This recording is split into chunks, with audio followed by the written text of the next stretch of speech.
Well, hello minders, welcome back to the Mind of Watercolor.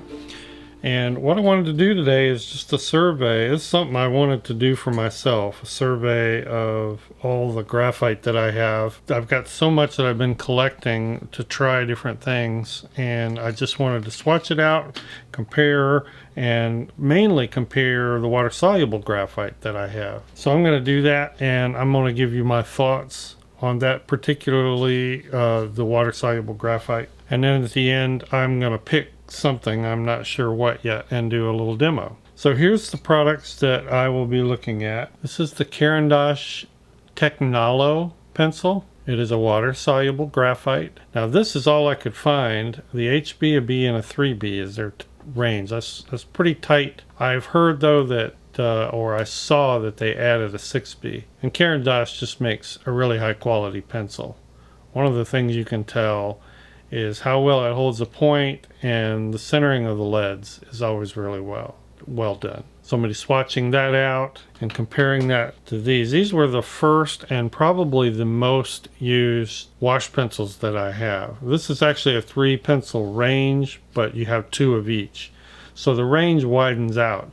You have HB, 4B, and 8B. So, and they call it light wash, medium wash, and dark wash. And I really like this set. They're fatter pencils, fatter leads. That's kind of nice. Very smooth, buttery application of pigment. I probably won't be using this today since I have used this the most. I want to try something new. And this is a very new set for me. This is Faber-Castell's sketching, water-soluble sketching set. And this set comes with a little brush too. It has the same range, softness as Derwent, but it has a couple steps. It has one more step. So there's, or 2 more steps. No, 1 more step, sorry. HB, 2B, 4B, and 2 8Bs. So a wider range, but it adds an extra value step in there. Then we're going to look at a couple of Viarco products. This is the latest thing. As you can see, I haven't even taken it out of the package yet. And then these are the Art graphite sticks. And then Art Graph has got their powdered graphite. You can get it in a cake like this. This is what I wanted to try.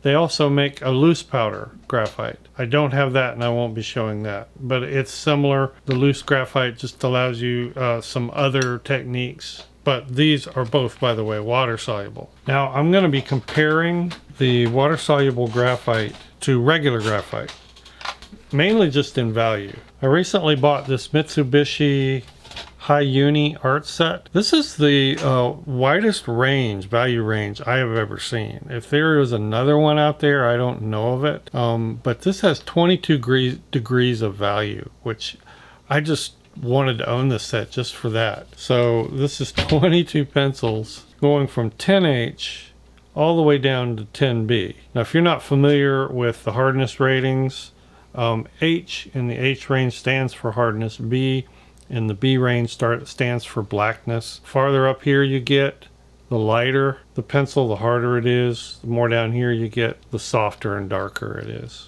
So I'm going to do a value scale of this, and this will give me a very complete value scale to compare the water-soluble graphite values to. Just curious, really. While I'm comparing, I'm also going to swatch out these Kohinoor woodless pencils. There are 2 pencils each in this set. This is a really nice set, and they're all dark and very dark and rich. They may be a little darker than the standard ratings in these, but it goes from HB, 2B, 4B, 6B, 8B, 9B. So 1, 2, 3, 4, 5. That's a 6 step or a 6 degree value scale, and you get 2 of each pencil. And it's woodless, so this is great for techniques where you use the side of your pencil. I don't do any of the razor blade sharpening to get long points.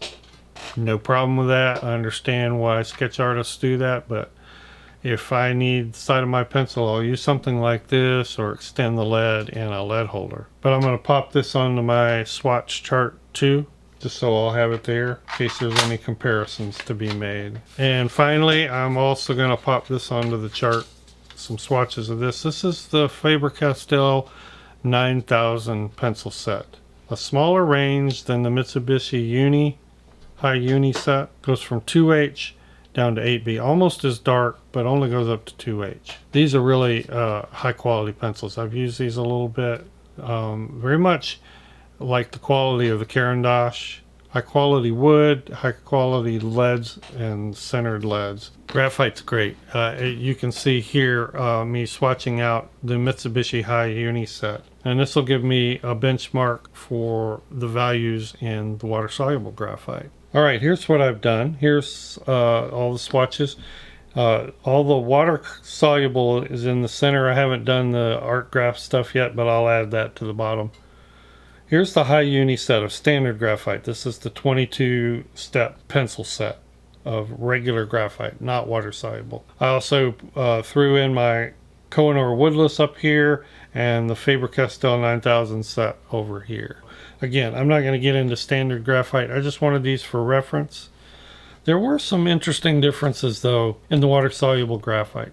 Here's the Caran d'Ache Technolo, and I've spread these sort of so you can graphically see the difference in their ranges. The Caran d'Ache Technolo had an HB, a B, and a 3B. And as I mentioned, I think I saw somewhere that they now have a 6B in their range. So a closer range, and you can see that closeness. If you're looking for variety, you don't get a lot of variety in the value. The Derwent now had a greater difference in the range. HB 4B and 8B, and it was more evident. This HB, their HB was, I think, closer to a graphite HB, a standard graphite HB, though it didn't re-wet as richly as Caran d'Ache's does. So a lighter wash with HB, a good mid-tone, and fairly dark HB, although there's not a lot of difference here. It could be I just didn't get enough pigment on the paper. So like regular watercolor, water-soluble graphite will layer, so you don't have to get it as dark as you need it right off the bat. Now this I found most interesting. Faber-Castell had a very nice consistent step in the value scale. So far in the pencils, this one impressed me the most. You know, 5 nice distinct steps. It had the lightest of all the HBs, so it was a little lighter maybe than a standard HB pencil, but that's all right. As I went down, they have very carefully designed these value steps, and the graphite more completely wet, or seemed to wet a little easier maybe. I don't know. All I know is that I got a better, more consistent value scale out of the Faber-Castell. Now that's not super important because you are using water, so you can vary the strength of your wash. Normally this is the one that I've used the most. I had not any trouble at all getting variations in the richness of the wash, but this just kind of helps. I mean, if you have this kind of a value scale distinction with that kind of precision in the steps, that's just going to help you control it a little better. Anyway, I thought that was neat. Now let's look at art graph, and I haven't even swatched this yet, so just going to throw a little down here. This is dark, being soft. It's down here in the 8B range, so it's probably going to be, oh wow, that's really dark. Now there is, just like with watercolor, there is a significant drying shift with water-soluble graphite. So we'll see how that looks. Really rich. I mean, we're talking way down here in the graphite scale. This is my first time using a water-soluble graphite stick. I mean, to be fair, it puts a lot of graphite on the paper, so that's probably part of it. So we'll let that dry. While that's drying, I'm going to try this 10 of Art Graph water-soluble graphite. As you can see, that's the first time I've laid brush on this. Holy moly, it's almost black.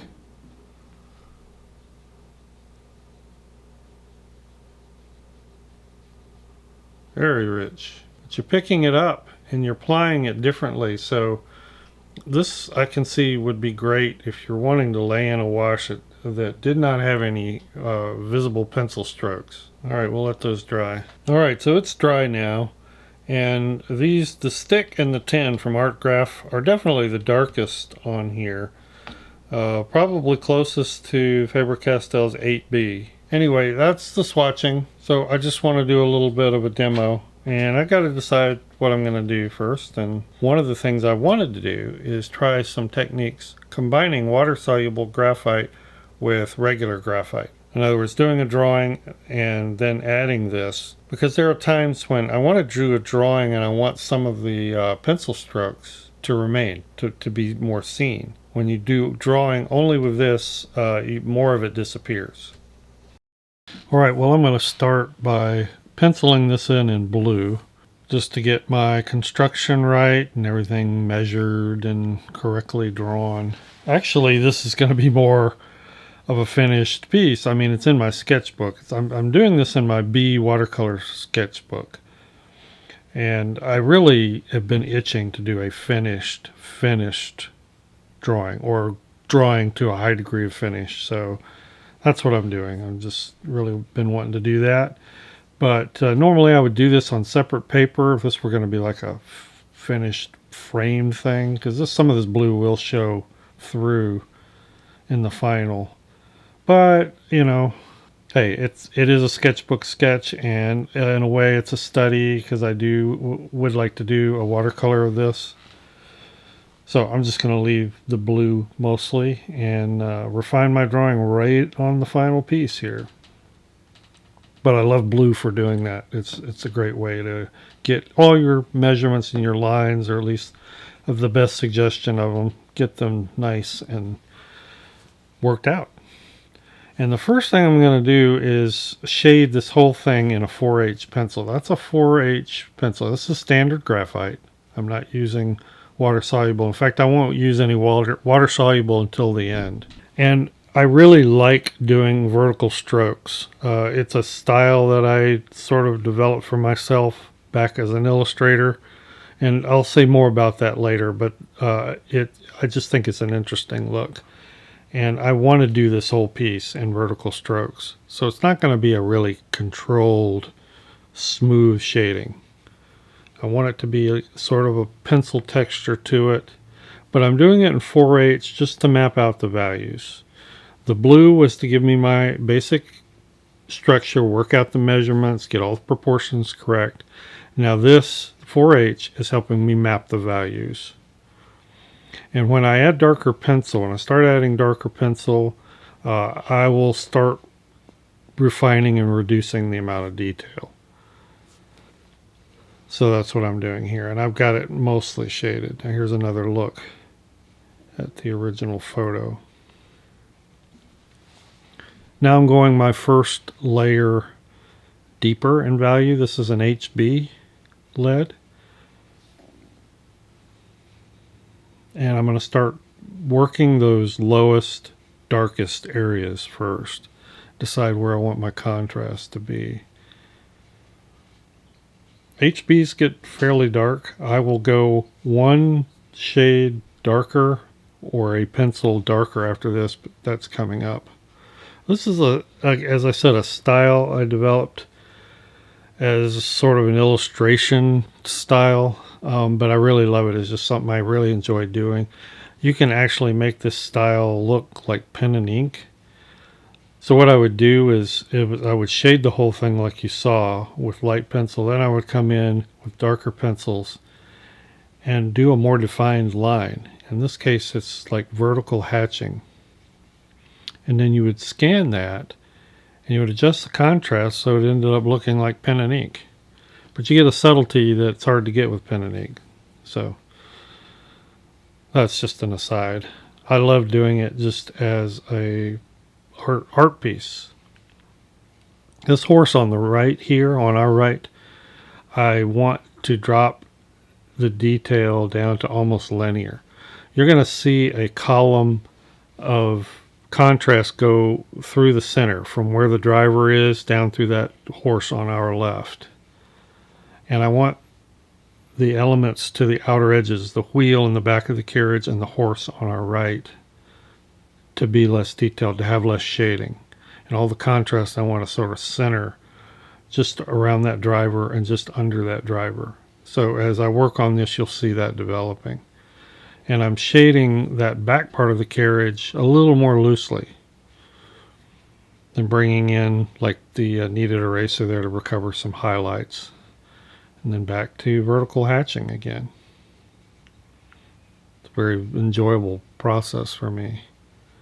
And I tell you, this is all value study. In addition to creating something that I enjoy and that I want to enjoy looking at when I'm done, it's also value study. And because pencil, graphite, is like watercolor in that it's transparent, you have to leave your highlights, you have to layer into the darker values. It's a great way to study values for watercolor, or study the values in a subject. So sped up here, and I'm just continuing to cover a lot of the other areas with this HB pencil. Most of the detail, as I mentioned, I'm adding to that horse on our right is just going to be linear. So where I'm drawing now with this horse, the one in the center, that's where I want the focus to be. Center of attention. You can create center of attention through a number of ways. Through contrast, through placement in your piece. In this case, I'm doing it with contrast and shading.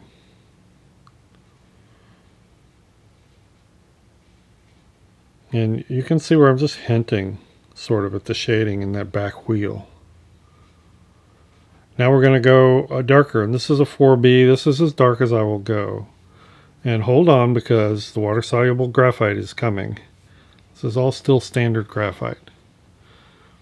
But now I am just pulling out some of the very lowest areas. And what's really fun about this to me is sort of designing my own value scheme. Taking what's in the photo, but sort of designing a value scheme that gives it visual interest.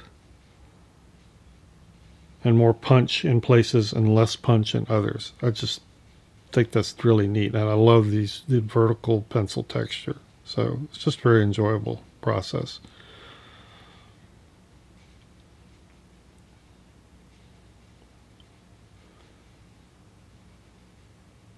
And as this whole thing just comes in more into focus, you just get more excited and more interested in the piece. And it's real easy to overdo this and overwork it. This is a Tombow Mono Zero, by the way. They make these little, tiny little retractable, clickable erasers. Tiniest erasers other than what you can form a kneaded eraser into. This is the tiniest erasers I've ever seen.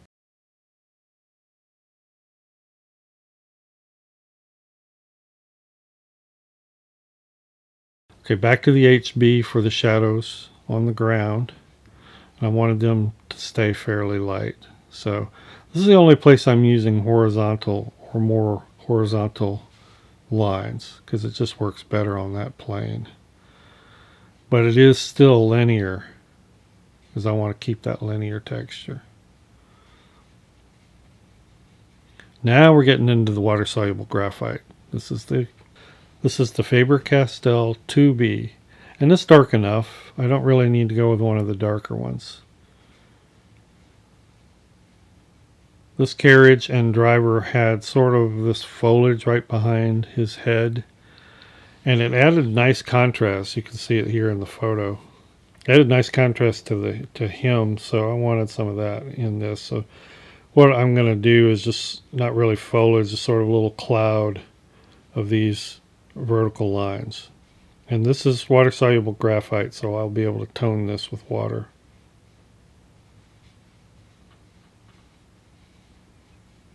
This will further help accentuate the driver. I like the composition, the way the driver's sitting over that horse on our left. So now I'm just toning that area that I hatched. It's a little splotchy, so I'll be going back over that with regular graphite just to re-strengthen the linear marks. Now I'm going to add some of this art graph, which I've been dying to try. And where I add this, I'm thinking in terms of filling in. This is the palette that I use. This is the Caran d'Ache palette that it's designed for watercolor pencils. But it's a good little temporary palette. And wherever I add this water-soluble graphite. It's very dark. It just fills in. So in those areas, you will not see hardly any of that vertical hatching line. And in some places, that's going to work great because it just brings a dark shape value focus to some little spots. It further accentuates that contrast center of interest that I'm trying to establish.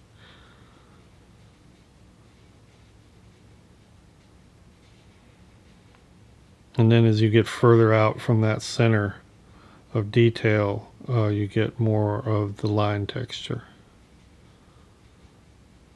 Really pleased for how the look was working for me.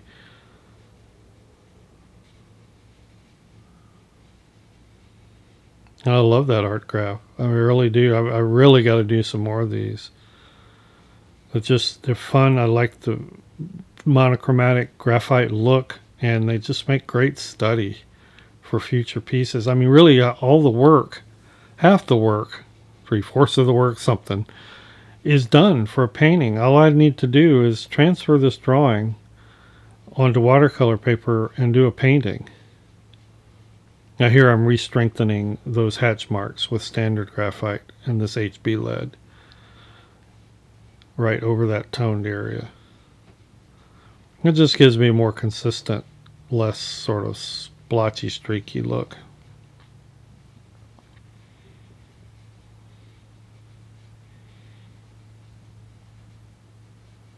And some final cleanup. I think I'm just pretty much done. And there we go. I did put some workable fixative on this. It darkened it a tiny bit, which is fine. And I did a little spatter with the art graph. So that was kind of cool. Can't do that with regular graphite. I'm very happy with this.